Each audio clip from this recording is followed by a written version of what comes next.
سايبين بعض وعايز ترجعه ليك؟ شوف الفيديو ده وهقولك ازاي.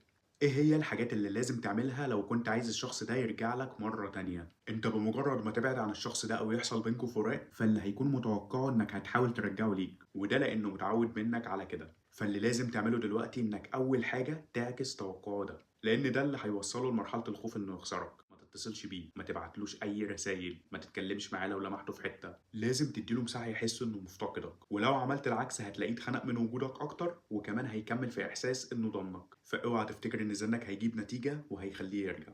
تاني حاجة، اوعى تبين حزنك قدامه، لان ده يوحيله انه مسيطر عليك ومش هيتهز لو لقاك لسه بتعيط عليه وعايش على ذكرياتكم. لو هتنشر حاجة ببوست او ستوري، خليك طبيعي وانشر اي حاجة غير الزعل او المواعظ او الكلام ده. المهم ان الحاجات اللي يشوفها منك لازم يفهم منها انك مش فارقة معاك وانك مبسوط وبتخرج عادي. رقم 3، حاول تديله طعم. يعني ايه؟ يعني حاول تنزل مثلا ستوري تستفزه بيها، زي مثلا حاجة كان قايل لك ما تنزلهاش ونزلها، او انك تنزل حاجة ليها علاقة بالحب زي اغنية رومانسية مثلا، وهكذا. وده هيدخله في حالة من الفضول وهيسأل نفسه هل الحاجات اللي نزلتها دي تقصده بيها ولا تقصد حد تاني دخلت معاه في علاقة جديدة، خصوصا وانتوا اصلا مش بتتكلموا. وهنا هتلاقيه بدأ يفكر فيك اكتر وهيبدأ يتواصل معاك. ما تنساش اللايك والفولو علشان تتابع الجديد، وقولولي في الكومنتات ايه الموضوع اللي عايزين نتكلم فيه في الفيديو اللي جاي.